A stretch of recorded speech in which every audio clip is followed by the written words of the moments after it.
Greetings and welcome to Connecting with Intent Show. I'm your host Muhammad Wes. On this episode, we have a very amazing personality. He is CEO and president at Top Notch Finders, Fernando Espinosa.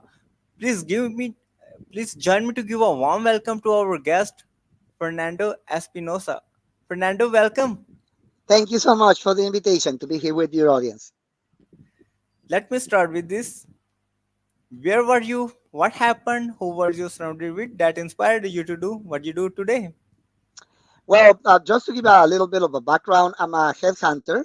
I own a recruiting firm. I help companies to find their talent for C level, VP level, director, and management level positions in the US, Mexico, and Latin America. So, what inspired me to do what I do today?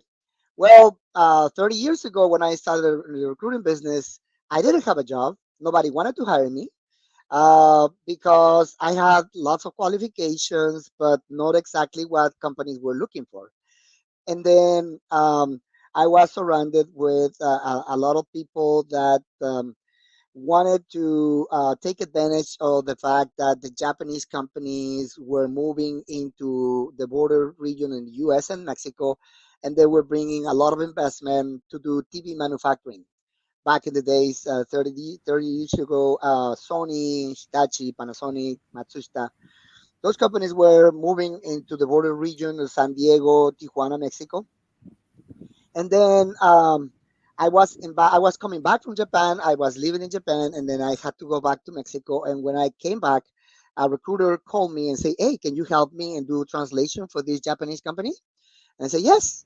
And then I helped them to do the translation, and all of a sudden, I became a recruiter.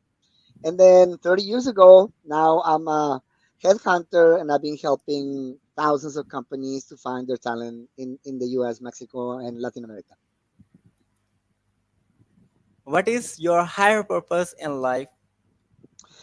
Well, back in the day, my higher purpose was to be successful, be able to accomplish all my goals and objectives.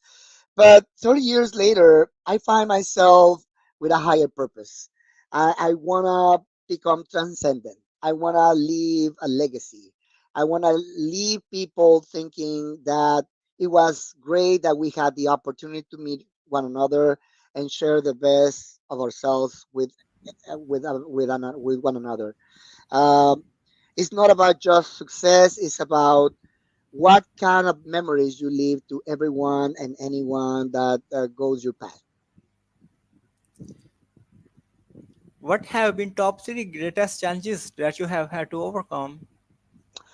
I think the biggest one is the procrastination, being able to fight against my own self limitations, limiting beliefs, biases, um, low self esteem, low self respect. So it's been a journey of fighting against my own limiting beliefs. I've been reading a lot. I've been taking training and really investing in myself to find the best version of me. The other challenges have been I wasn't born in an environment where I was a business owner, so I never had any business background whatsoever. So I have been learning how to be a business owner throughout the years, and that is very challenging. Everybody can think that, oh yeah, it's easy to become a business owner. A lot of people comes naturally for them. They have a natural ability and to be entrepreneurs, to become business owners. Not in my case. I had to be building every block one step at a time.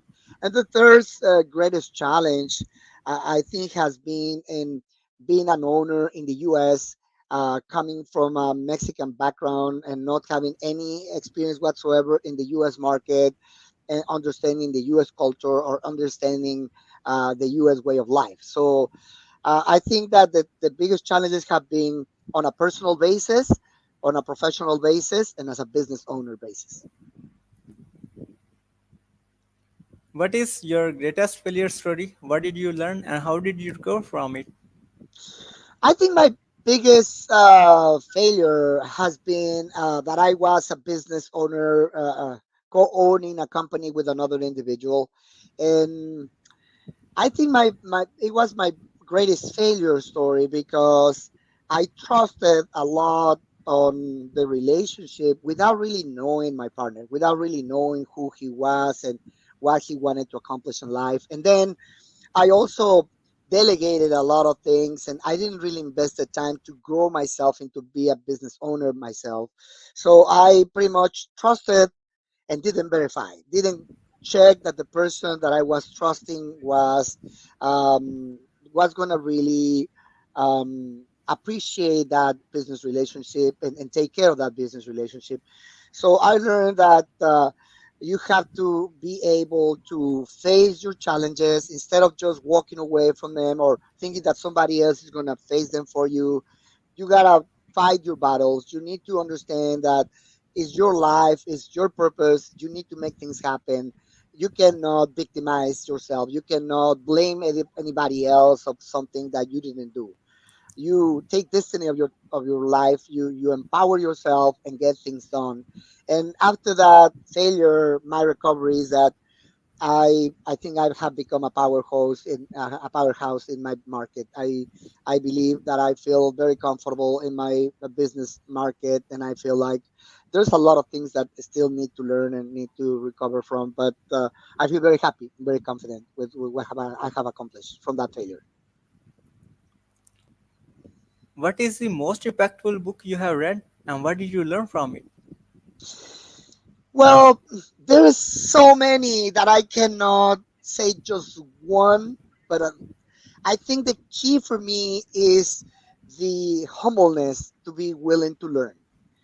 Uh, Using ultra learning, accelerated learning, agile learning techniques and methodologies, you can always learn not just from a book, but from anything, any experience, any setback, any triumph, everything that happens to you, it could become source of learning, source of uh, becoming a better version of yourself.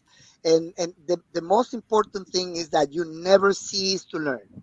You never feel like you are too old or too inexperienced or anything that goes on your way of learning. The fact that you open yourself to continue learning and developing yourself, that will be your biggest gift to yourself in your life. What are your goals for the next 12 months? I'm in the process of setting up a new version for my clients of the metaverse, using the metaverse to evaluate, screen, and engage with candidates in a different environment, create a unique experience for my clients that they can show who they are and how they are, even if they are not physically in the same location. The candidates can see a company's operations by going into the metaverse and then clients seeing candidates working on a daily basis without actually physically being in a business environment or a working environment. Everything in the metaverse. What advice you will give to younger yourself? I think the biggest advice that I will give to my younger self is never cease to believe in yourself.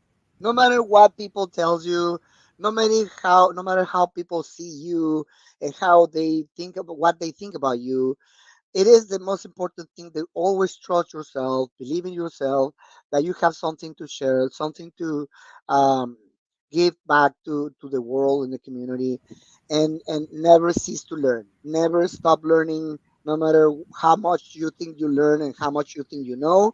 Always be willing to learn and get better. How can we support you? I think that it will be great if people can uh, provide feedback on I post a lot on LinkedIn, on Facebook, and different platforms. Always listening to the feedback of people is great. That can People can tell you honestly how they feel about something that you wrote, something that you said, something that you share with people. Honest feedback, constructive feedback is always welcome. What would you say about your guest appearance on the show? I'm feel very excited. I'm very happy for the opportunity to share a little of glances of who I am and what I present to the world. So thank you so much for this great opportunity. Thank you so much for your kind words. What closing thoughts would you like to share with our listeners? I will say that every person has a story to share. Everyone is valuable. No matter if you are a president of a company or a CEO of a company or you work as a self-employee or no matter what is your status in life or what is your socioeconomical or political or any situation in your life, you're valuable. You're valuable by your own self. You don't need validation from anybody else. You don't need that people tell you how great you are or not.